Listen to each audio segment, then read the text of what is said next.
Bonjour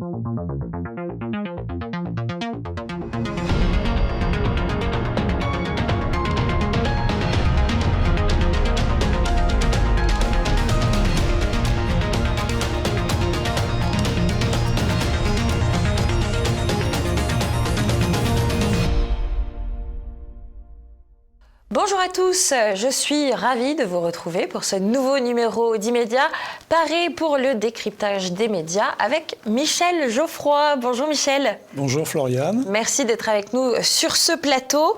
Alors je vous le dis, comme ça c'est fait, si Immédiat est une émission que vous aimez suivre, eh bien n'hésitez pas à laisser le pouce en l'air sur YouTube. Cela permet de propulser l'émission dans l'algorithme.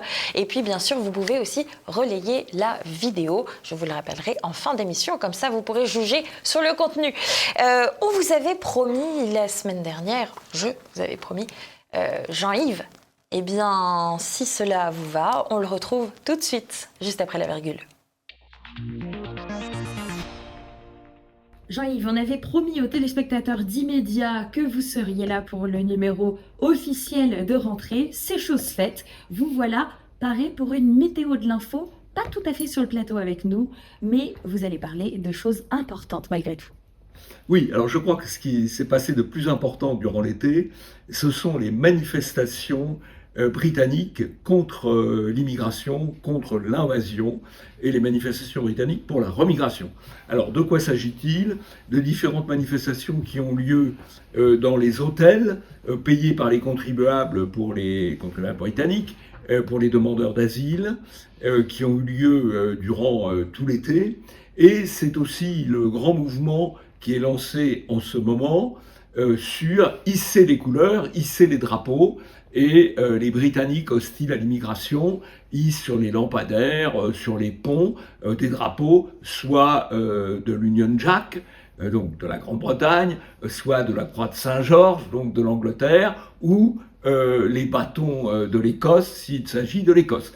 Et il y a même eu une scène absolument extraordinaire en Écosse, où une jeune fille de 14 ans a défendu sa sœur contre l'agression venue de migrants avec un couteau et une hache. On avait l'impression d'être dans le film Braveheart, et cette image a beaucoup circulé sur les réseaux sociaux et sur les médias alternatifs. Alors Jean-Yves, en revanche, le traitement médiatique de ces affaires a été très partial, encore une fois. Vous allez faire le point pour nous. Alors, si vous voulez, vous savez, les journalistes officiels aiment beaucoup l'expression hiérarchisation de l'information. Qu'est-ce que ça veut dire, la hiérarchisation de l'information? C'est qu'il y a des sujets qu'on traite et des sujets qu'on ne traite pas. Et quand un sujet est politiquement incorrect, on évite de le traiter. Et si malgré tout, on est obligé de le traiter, alors on va mettre du temps pour le traiter, on va différer l'information pendant 8 jours, 15 jours. Il y a des informations qui sont sorties sur des manifestations qui ont commencé début juillet, qui sont apparues dans les médias français fin juillet ou début août. Et puis il y a aussi l'emplacement de l'information. Est-ce qu'on le met en une? Est-ce qu'on le met en 10e page, en petits caractères? Et sur les grandes chaînes officielles de télévision comme TF1 et France 2, est-ce qu'on le met aux 20h ou est-ce qu'on le met aux 13h, ou encore mieux, est-ce qu'on le met sur TF1+, c'est-à-dire uniquement sur les réseaux, mais en ne le montrant pas aux spectateurs, on va dire, habituels de ces chaînes? C'est ce qu'ils appellent la hiérarchisation de l'information, qui consiste à occulter des informations qui peuvent être essentielles, qui sont essentielles, mais qui ne vont pas dans le sens du politiquement correct. J'ajoute un point, vous savez que France Info fait campagne sur l'information n'est pas une opinion. Eh bien ça, c'est un mensonge, car l'information qui est traitée en fonction de l'opinion du journaliste, de l'importance qu'il attache ou non au fait, qu'il veut le promouvoir ou le camoufler. Donc quand on dit l'information n'est pas une opinion, bien sûr que si, c'est l'opinion du journaliste qui fait qu'on traite une information de telle ou telle manière. D'ailleurs, si vous voulez, le Parisien a traité l'opération des drapeaux, mais en multipliant dans son article les expressions désagréables sur les commandos d'extrême droite, et évidemment en utilisant tous les qualificatifs péjoratifs. L'information n'est pas une opinion, mais si l'information telle qu'elle est montrée dépend de l'opinion que les journalistes ont, et les journalistes mainstream, eh bien, ce sont des journalistes progressistes, ce sont des journalistes de gauche, des journalistes immigrationnistes, et leur opinion compte évidemment sur la manière dont ils traitent l'information. On se retrouve la semaine prochaine, Jean-Yves, pour Oui. remettre l'information à sa place. Sérieux, mais là, vous allez être avec Michel Geoffroy, donc ça va être parfait. Alors évidemment, cet enregistrement avait été tourné au préalable de cette émission que nous enregistrons le jeudi. Pas de secret entre nous, chers téléspectateurs. Place à l'image de la semaine, Michel. On propose à nos téléspectateurs de voir un petit numéro que nous ont concocté Macron et son homologue allemand Merz. Et vous allez voir, ils discutent ensemble. Ils nous font passer un message plutôt. Voran. Unis et fort Für Freiheit und Sicherheit. pour nos citoyens, Als Partner comme alliés. und als gute Freunde. Michel, évidemment, vous avez un commentaire à faire sur cette vidéo. Oui, c'est il y a comique. le commentaire, c'est un vieux proverbe, une image vaut mieux que 10 000 mots. Là, les médias sont en train de nous refaire le marronnier politico-médiatique français, le fameux couple franco-allemand. Mais alors ce couple, c'est quand même un couple un peu particulier, hein, c'est un couple à la Dubout. Vous savez, les dessins d'Albert Dubout qui représentaient toujours un couple avec une grosse dame et puis un petit monsieur ridicule. Ben là, c'est ça. C'est-à-dire qu'on a le grand Merz et puis le petit Macron, ce qui reflète la réalité du pouvoir aujourd'hui. L'Allemagne, c'est une puissance économique, c'est elle qui dirige l'Union européenne. Et puis la France court derrière en faisant semblant d'être au même niveau. Puis alors, je dois dire, moi, cette image est extraordinaire parce qu'on voit un Macron hilar, bronzé. On ne dirait pas qu'il est président d'un pays en pleine crise politique, au bord de la crise financière. Hein. On ne dirait pas que la dette française à 30 ans, maintenant, elle se commercialise à plus de 4,5%, c'est-à-dire on n'a jamais vu ça depuis la crise grecque. Voilà, mais tout va bien, il est tout souriant, il est tout content de parler allemand. Bon, bah, c'est du spectacle, et les médias reflètent ça. Eh bien, écoutez, à propos de crise, place maintenant à notre dossier du jour et on va suivre un petit peu la figure du Premier ministre, M. Bayrou. Et oui, François Bayrou est à la peine et les médias aussi, je pense qu'on peut le dire.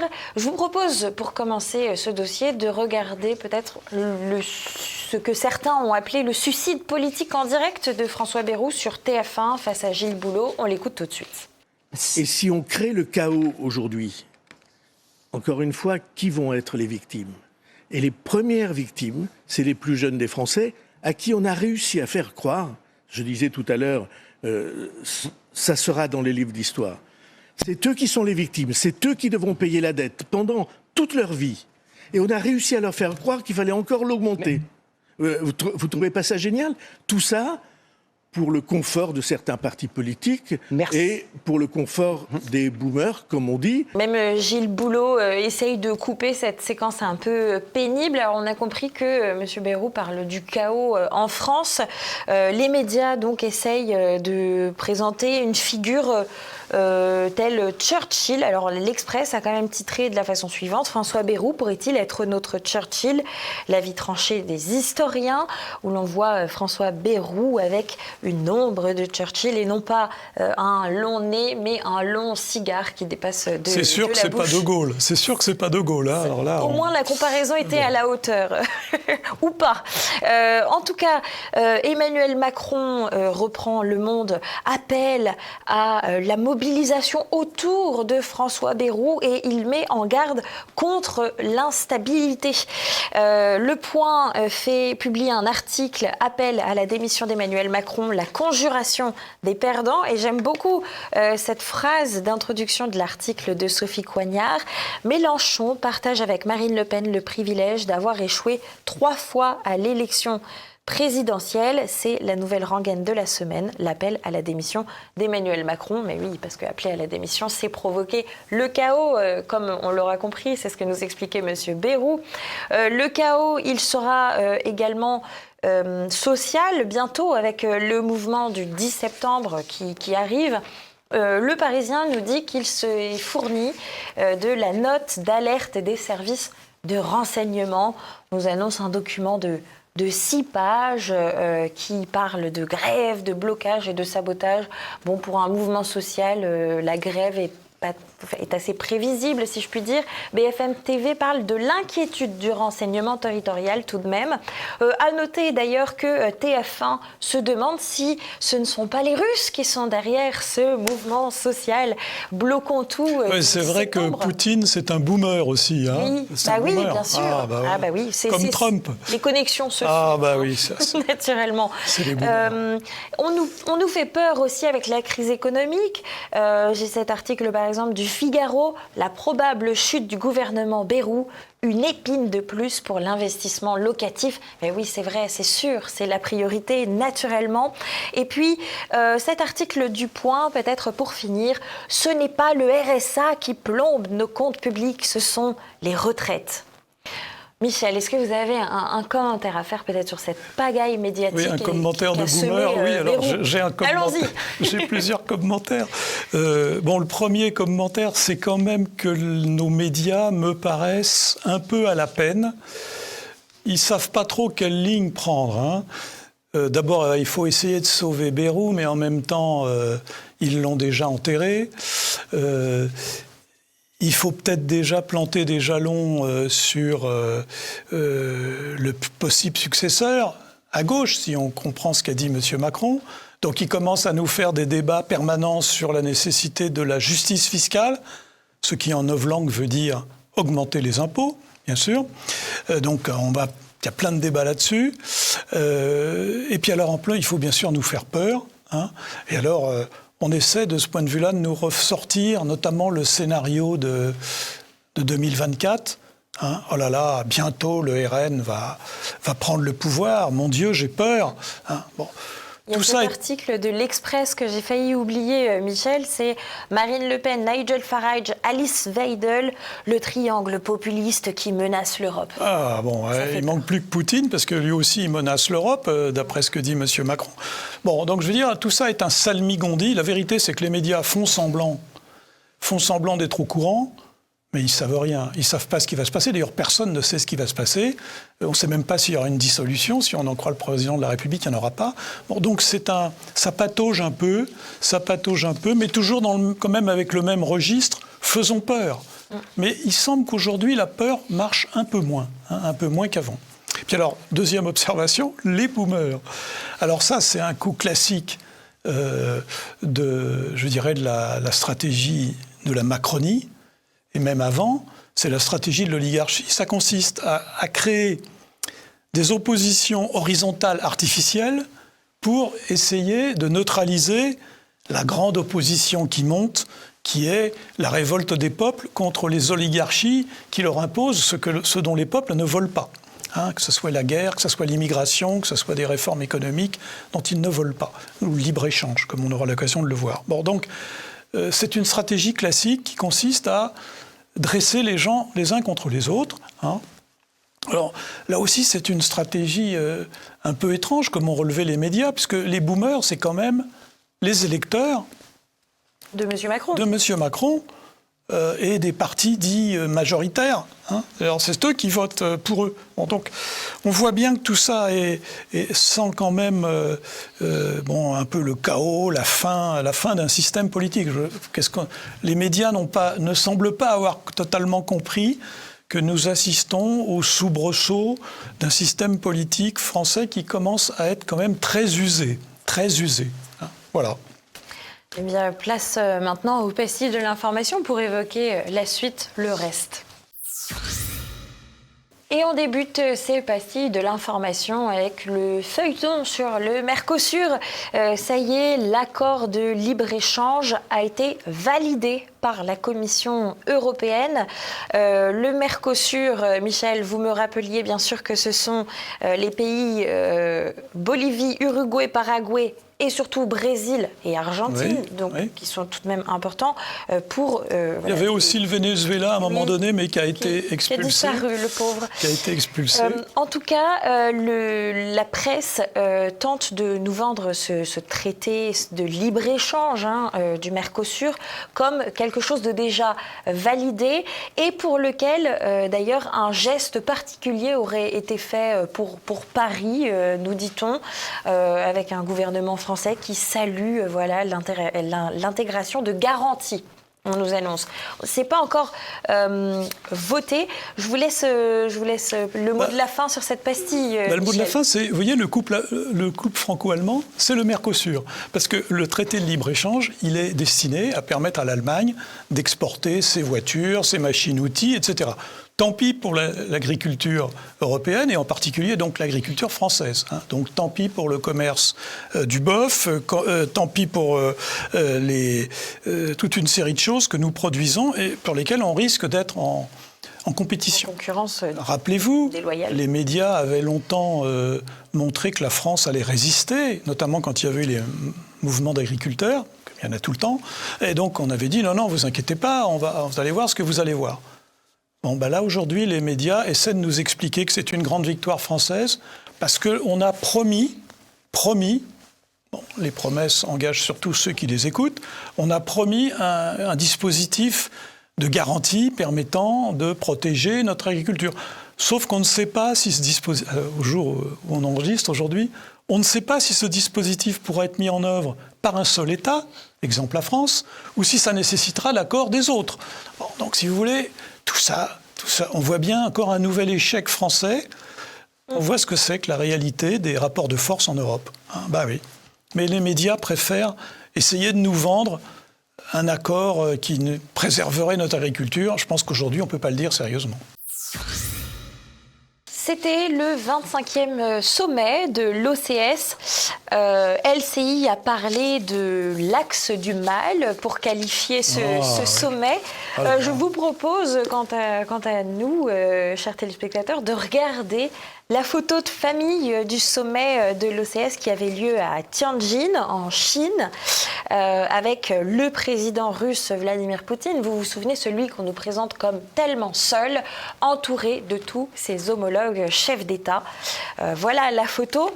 Petite photo qu'on peut comparer d'ailleurs avec une autre, celle qui a été publiée par la Maison-Blanche lors de la deuxième réunion au bureau ovale entre Trump, Zelensky et certains dirigeants européens comme Macron, Meloni, Starmer, Merz, Van der Leyen et Rutte qui étaient présents. On voit que ce n'est pas du tout la même configuration. Si je fais le commentaire audio pour ceux qui ne regardent pas la vidéo en ce moment, la photo de Vladimir Poutine qui est au centre, il est entouré en ligne des autres dirigeants. Quant à nos dirigeants européens, si on se retourne dans le bureau ovale de Trump, eh bien ils sont face en demi-cercle à Trump qui préside avec ses ministres qui sont derrière et qui ceinturent quelque part cette réunion où l'un des présidents d'ailleurs prend des notes. Voilà. Oui, là aussi, c'est une image vaut mieux que 10 000 mots. C'est même 2 images. D'un côté, vous avez l'Organisation de coopération de Shanghai, c'est-à-dire, en fait, le pendant géopolitique des BRICS, quoi. Et vous voyez là, l'ordre westphalien, c'est-à-dire les États sont sur le même plan. Bon, il y en a qui sont devant et derrière, mais fondamentalement, tout le monde est de même plan, parce que c'est le principe de l'égalité des États, du respect de la souveraineté des États, principe qu'on a abandonné. Les gens sont sur un pied d'égalité, même s'il y a des gens plus puissants que les autres. Oui, oui, c'est sûr. Bon. Et puis de l'autre côté, vous avez l'image américaine, où l'on voit le patron d'un côté, qui est un peu caché, mais il est là, et puis derrière, vous avez les subordonnés, qui ne sont pas sur le même plan. Et comme vous l'avez dit, il y a le Finlandais qui prend des notes, n'est-ce pas? Donc c'est une posture, si vous voulez, de vassal, d'employé par rapport au patron. C'est très typique. Hein. Puis en plus, vous avez des gens dont on se demande ce qu'ils font là. Madame van der Leyen, elle n'est pas chef d'État, que je sache. Le patron de l'OTAN, il est sur le même plan. Enfin, le secrétaire général, parce que c'est pas le patron. Le patron, il est dans le bureau à gauche. On se demande ce qu'il fait là. Zelensky, il est membre ni de l'OTAN, ni de l'Union européenne. Donc, bon, bref. Donc, si vous voulez, on voit bien physiquement la réalité des choses. Hein. C'est-à-dire qu'on voit bien d'un côté un système qui est en train d'émerger, on y reviendra, ce qui fait très peur à tous ces pauvres occidentaux qui, eux, sont en train de descendre la pente de la vassalité. Voilà, donc c'est deux images intéressantes. Absolument, et alors dans les articles, si on fait une rapide revue de presse de ce sommet de Shanghai à Tianjin de l'OCS, eh bien on voit des médias qui martèlent et qui attirent l'attention finalement en titrant sur Xi Jinping et en déréférençant de fait Vladimir Poutine, qui, je le rappelle, est quand même au centre de cette photo et de ce sommet.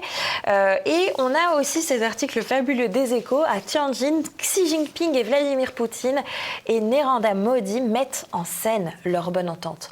Voilà, pour les médias français, tout cela n'est qu'une vaste mise en scène. Ah oui, parce que, si vous voulez, nos médias, et donc, d'une certaine façon, les Occidentaux aujourd'hui, voient le monde au travers de leurs propres travers. Hein. Ils pensent que les autres sont comme eux. Donc, ils pensent que c'est de la com. On fait de la com, quoi. Nous, on fait en permanence de la com en Occident, donc les autres font pareil. Hein. Ils mettent en scène, ils font de la com.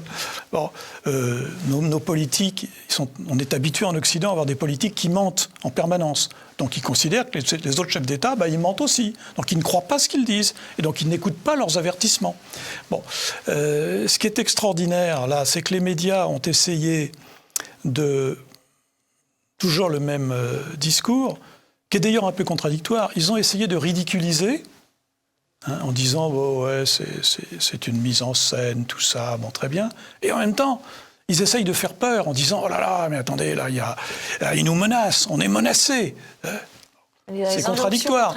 C'est contradictoire parce que s'ils menacent, c'est qu'ils sont puissants. Et donc, c'est pas uniquement de la com. Je crois qu'en réalité, nos médias n'ont pas compris que c'est un tournant important, hein, géopolitique important.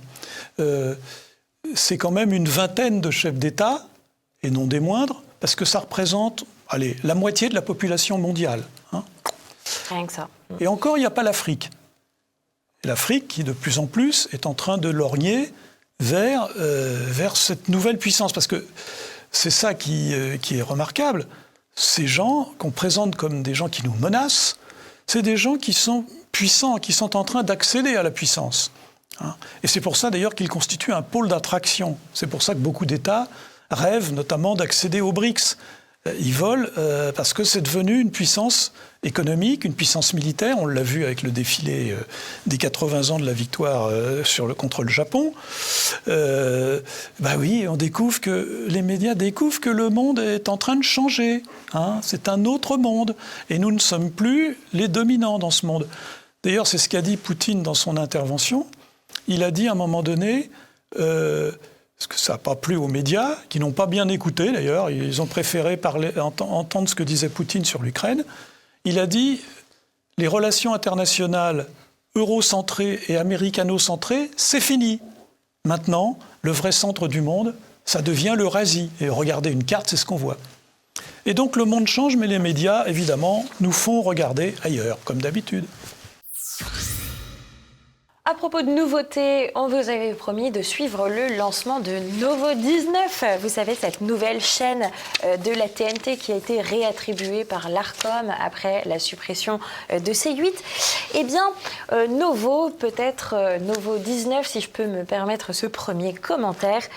Novo, c'est un peu nous, c'est vous. 19, bien sûr, ça permet d'indiquer le canal. Nous, c'est vous, c'est le slogan de TVL. Rassurez-vous, la comparaison s'arrête là, puisque leur budget pour se lancer, c'est 30 millions. Toujours est-il que je vous remets... Peut-être que l'orientation n'est pas la même. Peut-être, oui, c'est bien possible. Je vous remets la photo de l'équipe aussi de Novo 19, avec... que des journalistes blancs, globalement. On a la presse quotidienne régionale qui s'est enthousiasmé et qui a suivi un peu ce lancement de Nouveau 19 avec Le Parisien qui a l'air content du rythme, des chroniqueurs en forme, une présentatrice efficace, un lancement réussi, nous disent-ils. Sud-Ouest nous parle de débuts timides, tandis que sur Télérama, on nous parle de débuts enthousiastes mais un peu bricolés. Bref, quand on fait une autre revue de presse de Nouveau 19, on se rend compte qu'il y a 3 articles de Ouest France qui apparaissent en premier dans Google et pour cause, c'est la chaîne de Ouest France. Ceci expliquant donc cela, on est en plein dans le publi reportage pour leur propre chaîne TNT. Vous savez, c'était la chaîne des territoires, Nouveau 19. Eh bien, il y a un petit duplex à Rennes. Mais le plateau principal est à Paris, naturellement, avec Claire Arnoux, qui est une des présentatrices. On nous parle d'une journée historique dans Ouest France, d'une chaîne TNT nationale généraliste du groupe Ouest France, qui fait donc un article en se citant lui-même. La petite vidéo de présentation qui a été lancée s'est attachée à illustrer la diversité. Alors on a vu des handicapés, des personnes âgées, on a vu des juifs, des musulmans, des chrétiens orthodoxes malgré tout. Donc ils ont des plus grosses croix, peut-être que c'était plus visuel, mais c'était des chrétiens orthodoxes parce qu'il y a une diversité également aussi dans le milieu catholique. Oui, maîtrise un peu moins peut-être cet aspect-là. Des paysages, des extraits de films. Michel, vous avez regardé un peu Nouveau 19, qu'est-ce que vous en avez pensé ? Ouais, je me suis astreint à faire un petit sondage. Bon, je n'ai pas grand-chose à dire. Disons, faut peut-être les laisser un peu se développer. Pour l'instant, ça ne m'a pas paru excessivement novateur. J'ai vu un débat... C'était pas très nouveau, quoi. Un débat qui traitait de la question fondamentale du congé parental pour les hommes ou les femmes sportives. Bon... j'ai vu des documentaires qui étaient pas mal sur la ville de Strasbourg ou sur les paysages français. Certains documentaires me paraissant d'ailleurs recouper ce qu'on voit au Futuroscope, avec notamment le vol des canards en gros plan. Et puis mais il y avait quand même les habituelles séries américaines. C'est pas... Disons que l'originalité ne saute pas directement aux yeux, mais enfin, ce n'est que le début. On verra. On verra. A priori, ils n'ont que 8 journalistes, donc ça va être un peu compliqué, effectivement, de tenir le rythme sans acheter des productions ailleurs. Ah oui. Ce qui est un peu, en fait, le modèle économique aujourd'hui des télévisions, et particulièrement sur la TNT. Toujours est-il que, pour l'instant, guère surprenant pour leur lancement. À suivre. Ils sont en dernier sur la médiamétrie pour l'instant. Voilà, c'est leur lancement. On suivra ça avec sérieux, évidemment. Il y a eu également un nouveau lancement sur une chaîne moins nouvelle. Cette fois-ci, il s'agit de France 2, bien sûr, du JT de Léa Salamé. Je vous propose de regarder la petite vidéo qui a été réalisée par France Info, enfin du moins un extrait de cette vidéo qui était assez longue. On l'écoute tout de suite. Concentré.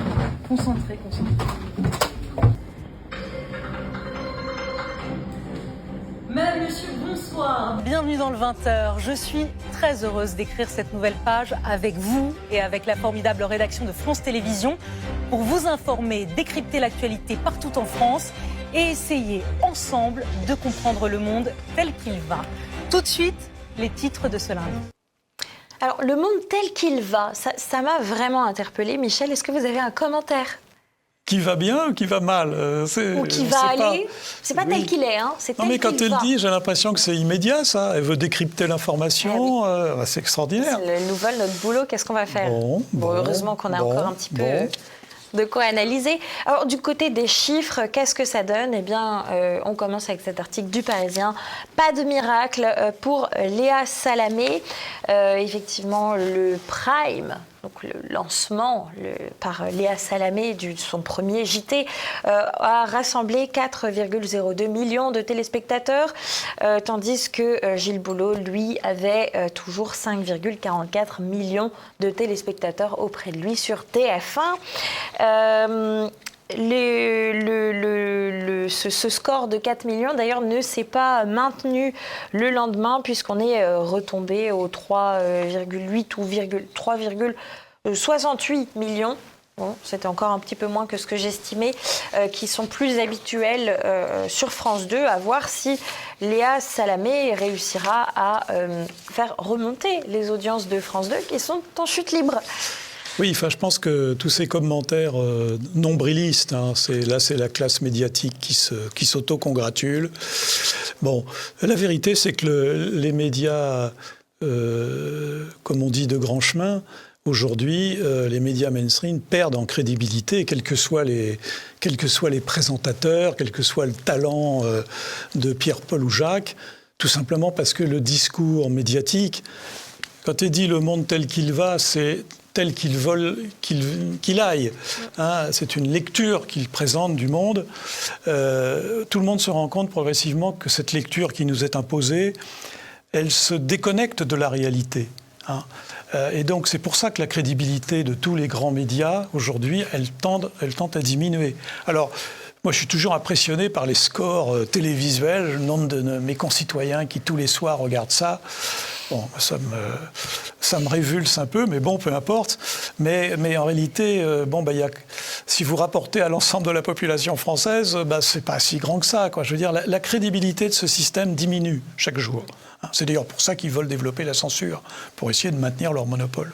Bon, donc, bon vent à Madame Glucksmann, à la ville, là, hein, bon vent à ce nouveau changement. Mais enfin, bon, je ne pense pas que ça change fondamentalement la donne idéologique, parce que tous ces gens disent la même chose, hein, quelle que soit la chaîne. Sauf TV Liberté, bien sûr. Ce que les médias aiment prêcher en boucle, c'est de dire que tout ça, c'est les Russes, c'est la faute des Russes, c'est à cause des Russes. Je vous rappelle donc bien sûr cet article de TF1, des réseaux russes derrière le mouvement Bloquons tout.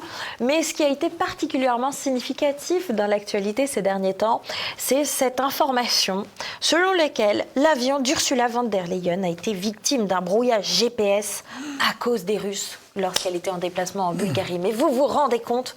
Et donc c'est Le Monde qui reprend cette information tout de même, BFM TV et France Info, bien sûr en chœur derrière. Toujours est-il que Flight Radar 24, qui est un compte qui s'intéresse au trafic aérien dans les airs en temps réel, dans tout le monde, nous explique quelque chose d'un peu différent. Voilà leur message. Les médias rapportent des interférences GPS affectant l'avion transportant Ursula von der Leyen à destination de Plovdiv en Bulgarie. Certains rapports affirment que l'avion est resté en attente pendant 1 heure. C'est ce que nous pouvons déduire de nos données. Le vol devait durer 1 heure et 48 minutes. Il a duré 1 heure et 57 minutes. Donc on est loin de l'heure d'attente due au brouillage GPS. Le transpondeur de l'avion a signalé une bonne qualité du signal GPS du décollage à l'atterrissage. J'allais vous dire fin du dossier, mais tout de même, la Bulgarie a mis son grain de sel. Bulgarie, aucune enquête sur le brouillage du GPS de l'avion d'Ursula von der Leyen. Et pour cause, ils ont déclaré qu'il n'y avait pas de raison d'ouvrir une enquête. Michel, un commentaire peut-être sur cette affaire les bobards, si vous voulez, les bobards, c'est comme les drones. Il y en a qui traversent la frontière, puis il y en a qui sont abattus à la frontière, comme en Ukraine. Bon, là, voilà un exemple de bobard qui a été abattu en l'air. Le bobard russophobe, classique, les Russes sont partout, ils nous menacent, le moindre problème, c'est les Russes. Bon. Là, en plus, ce bobard a servi à mettre l'accent sur Madame von der Leyen, victime d'une agression russe, caractérisée. Ils ont été plus discrets sur le fait que le voyage s'est pas si bien passé que ça.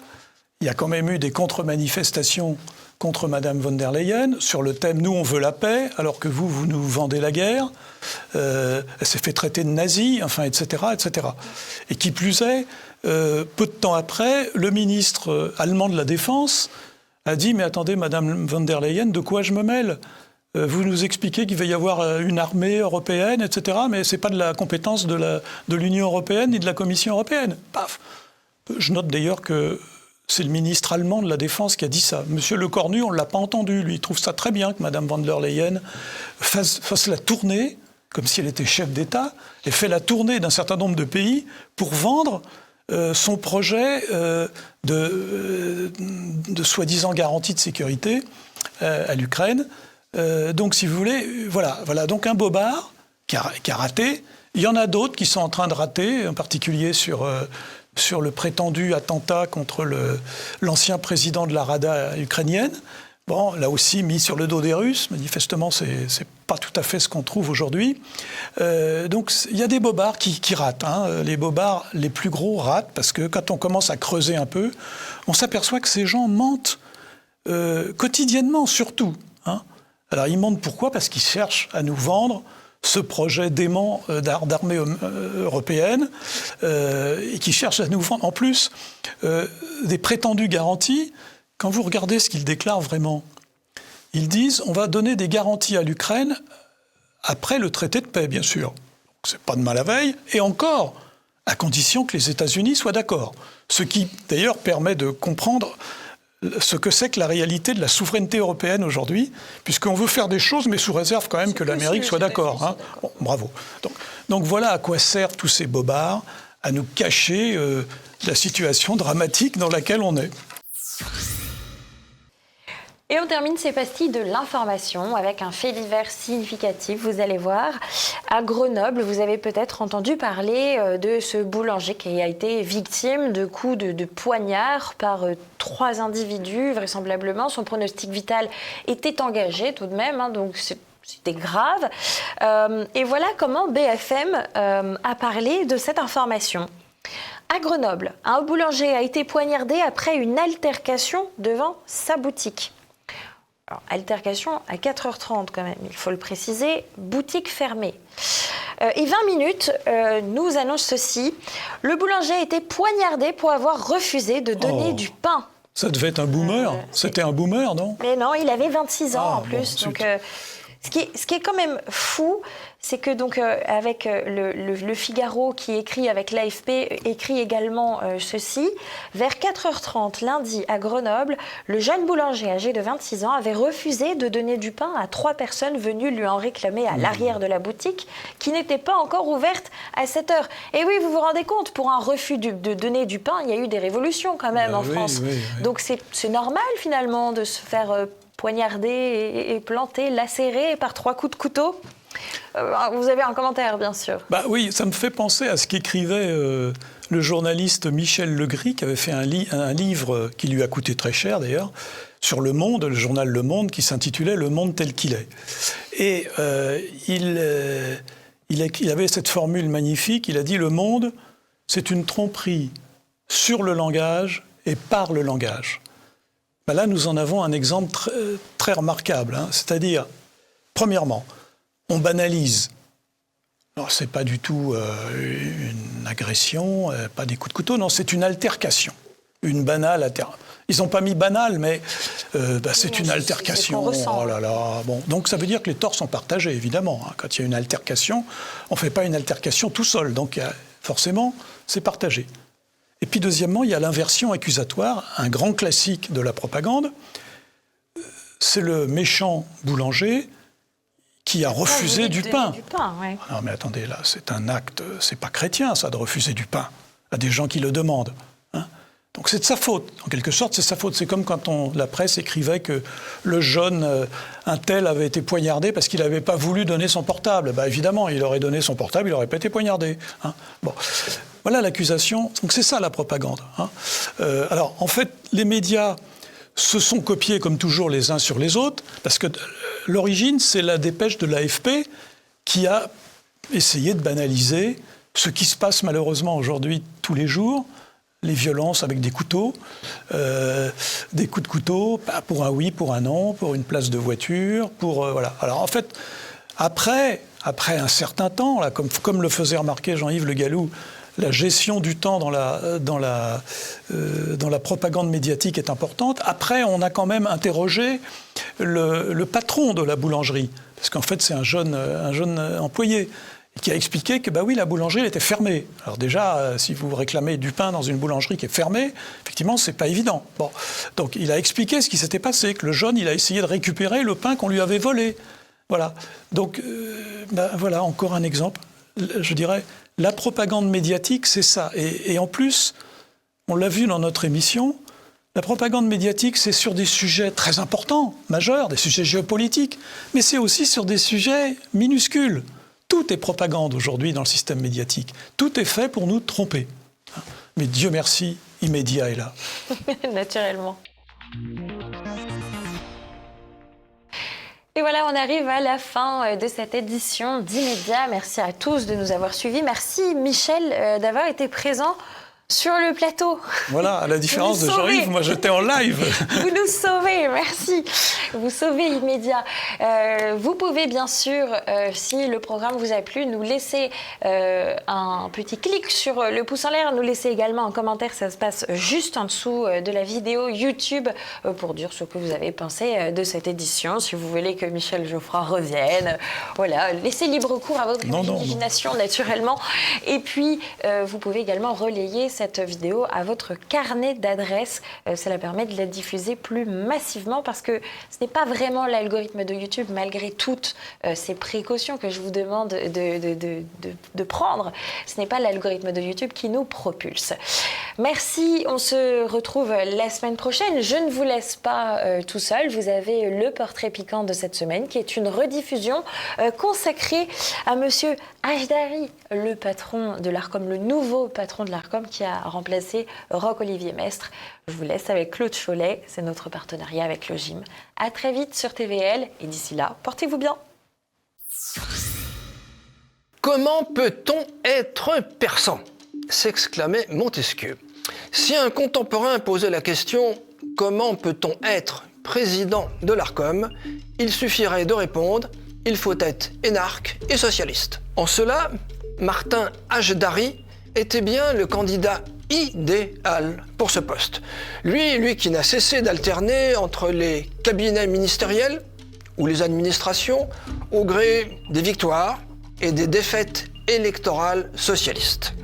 Il revient à ce technocrate, devenu président de l'Arcom, de veiller au pluralisme dans le paysage audiovisuel français.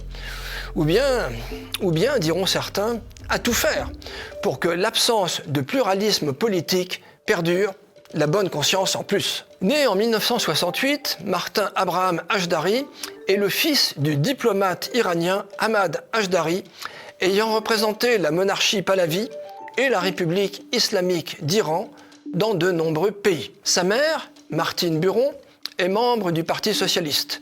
Elle sera députée européenne de 1988 à 1994 et maire de Châteaubriand. Elle doit en très grande partie son parcours politique à son père, Robert Buron, ministre de l'Outre-mer sous la 4e République et ministre des Travaux publics sous la 5e, très engagé en faveur de la décolonisation et l'un des négociateurs des accords d'Évian. Diplômé de l'ESCP et de Sciences Po Paris, le nouveau président de l'Arcom intègre la promotion René Char de l'ENA. Il effectuera un de ses stages au Fonds d'action sociale pour les travailleurs immigrés. C'est ensuite une carrière classique de technocrate.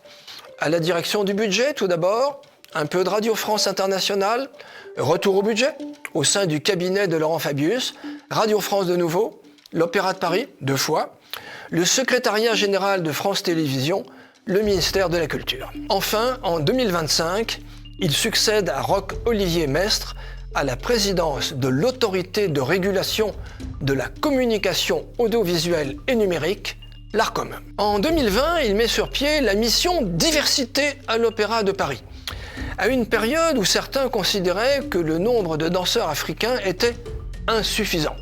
Autrement exprimé, qu'il y avait trop de blancs. Pour terminer, une intéressante déclaration d'intention faite devant la Commission des affaires culturelles le 17 décembre 2024, je cite, « Le Conseil d'État a été invité à préciser la lecture que l'Arcom devait faire de la loi. Il a défini le champ d'application du pluralisme qui devient plus large et inclut l'ensemble des intervenants et des programmes. Il va falloir mettre en œuvre ce cadre avec chacune des chaînes. Il faut pour chaque projet éditorial examiner comment procéder, sans définir des grilles a priori, ce qui pourrait s'apparenter à une forme de censure. Je répète, ce qui pourrait s'apparenter à une forme de censure. Fin de citation. Dans l'acronyme ARCOM, le C de contrôle, pourrait être remplacé avantageusement par un autre C, plus adapté, C comme censure.